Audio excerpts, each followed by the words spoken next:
Good afternoon, my friends. Welcome to this episode of Healing Your Codependency. It's actually not afternoon, it's 10 a.m. So good morning.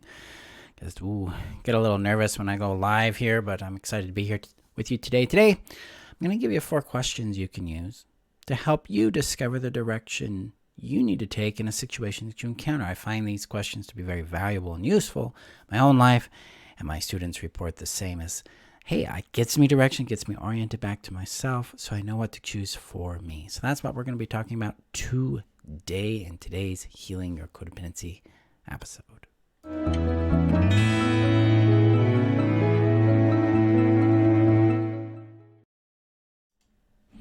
So yeah, here we are. I'm glad you're here. Let me know you're here. Just say hi in the comments. Let me know any questions or your thoughts on today's episode. Before I do that, remember, if you're watching via YouTube, hit that subscribe button, hit that like button, and share this video.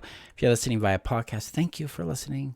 If you have feedback, guys, you can always give me feedback on my website at healyourcodependency.com. Let me know your thoughts on the episodes and what's going on for you in your world. And we are 1 week out from the 8 Factors That Heal Codependency workshop. That starts at 1 week from tomorrow. So make sure you sign up for that. The link is above on Facebook, below on YouTube, and at my front page at healyourcodependency.com. And we're 3 weeks out from the codependency healing system starting, so keep that in mind. So let's jump in here real quick. So for a very long time, I didn't know what I wanted in a situation. What mattered to me? What was my preference? What direction did I want to take a thing? What options? What did I was aware of? What could I choose? What were paths available to me? For most of my life, it was always about pleasing someone else. It was about considering what they wanted, what they thought, what they'd like, and then doing that instead of accessing and acknowledging what I wanted. The reason this habit was in my world is because I was taught to be a nice boy, to be a good boy, to be a good person. And this function of being a good boy or a nice person entailed that I put others first. It was something my mother deeply believed in. It's on her gravestone. She put herself last, put others first. And this kind of noble, a lot of people see this as a noble martyrdom of the self. Like, oh, I'm giving myself up for the happiness or well-being of others, and we all should do that. And then suddenly we'll all be happy. Nah. What this does is it disconnects us from our own sense of intrinsic awareness, our own desires, our own path, our own creation that we want to bring into the world. We're not able to access what we really want or what we even really need, much less our boundaries, much less our perceptions, perspectives, or intuitions. Our own creativity are completely, they're dulled, they're minimized, or we're disconnected from them by this habit of putting others first in a way that harms ourselves. So my work, my healing work, and the work I do with my students is all about orienting back to ourselves, turning our attention back to what we're aware of, what we need, what we're sensing, what we prioritize in our world. And so I use 4 questions to help them do that. So that's what we're going to jump into right now. I have them written out, so I make sure I get them accurate here because my brain has lots of different versions of the questions. So I want to make sure this is uniform to the infographic that's actually linked in the description. So if you go into the description, the infographics can be right there, and you can print that out and use that in your world. All right, so question number 1 is, what am I aware of in my body and my senses? We start with question number 1, or that sensing, to be able to understand ourselves. How can I say yes or no to something if I'm not aware of what a yes and a no is for me at that moment?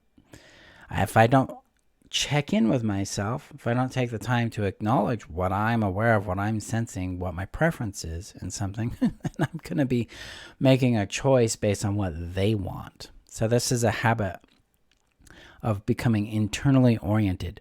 What am I aware of? What am I sensing? What am I feeling? What do I want? What do I have capacity for? What matters to me here? That's why we start with question number 1. What am I aware of? And what am I sensing?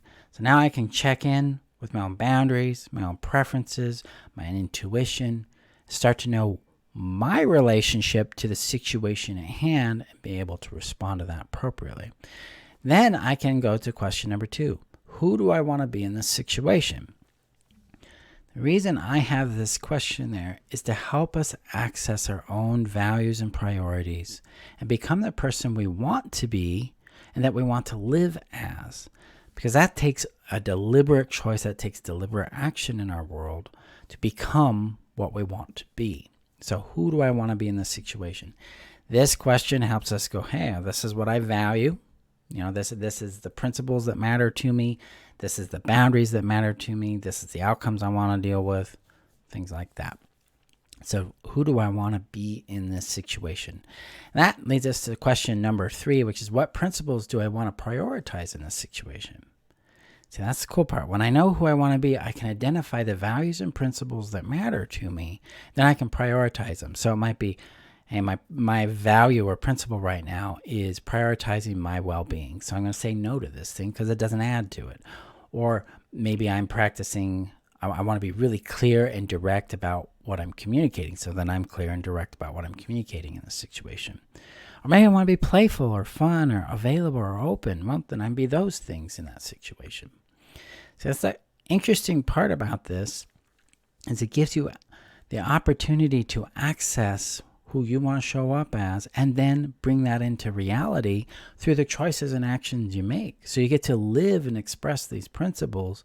And that allows you to have a more self-oriented experience in what you're doing, and it makes the experience a lot easier to live with, because that brings us to the final question. What outcome am I willing to live with? So if I am sensing into what I need, what I want, what am I aware of, I'm sensing into who I want to be in this situation, what values and principles matter to me, then I can start deciding what kind of outcome I am willing to live with in the situation. Because we don't get to choose the outcome all the time. A lot of times we make a choice, we take an action, and then we inherit the outcome. So if I'm dealing with a complex situation and I'm like, hey, I value my integrity, I value my peace of mind, that means I'm going to have to speak up and say no to them.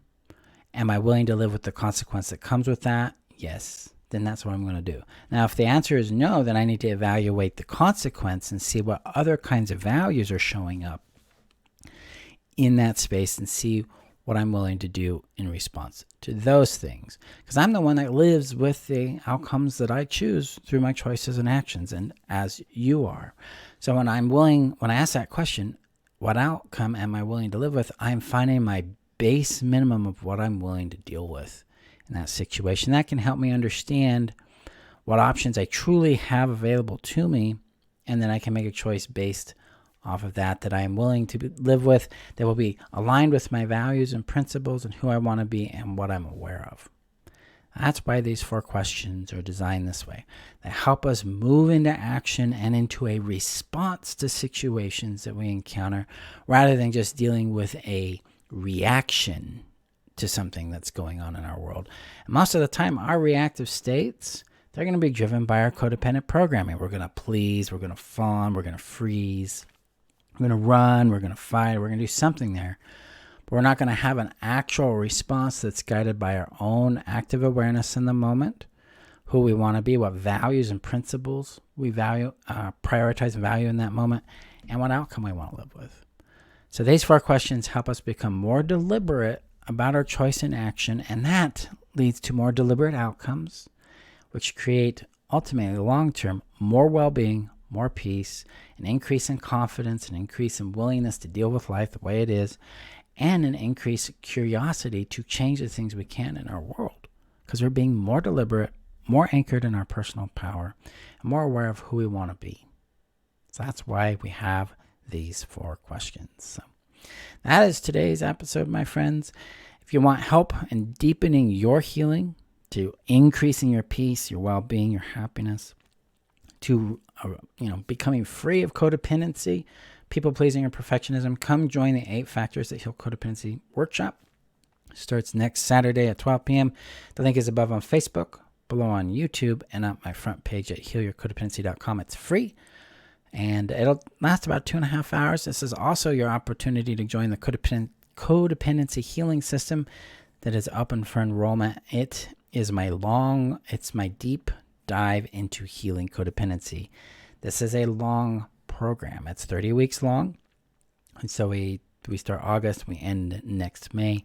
But it takes you through 5 focuses that help you build one, self-worth, resilient and deep self-worth, increases emotional safety, helps you build healthy, stable relationships and friendships in your life, helps you harness your power and use it to your well-being, and helps you acknowledge and see what reality is, and then break free of fantasy and the trauma bond so that you can truly go on to build relationships, friendships, and a life that you enjoy. So we have 75 seats open for that. 50 remain. So come join us on that. This is the only time, by the way, that this course is open for enrollment. I only teach it once a year. It is only open in August, and it's the only time the membership is going to be open as well for the rest of the year. So more details on that as we get closer to that launching. But otherwise, my friends, go gently with yourselves. Come to the workshop. Be gentle with yourself as you do this work, and use those 4 questions of what am I aware of in my body and senses? Who do I want to be in this situation? What principles and values do I want to prioritize in this situation? And what outcome am I willing to live with? Now I'll get you down the road of making choices and actions that matter to you. I'll see you guys in our next episode. Have a safe day. Bye-bye.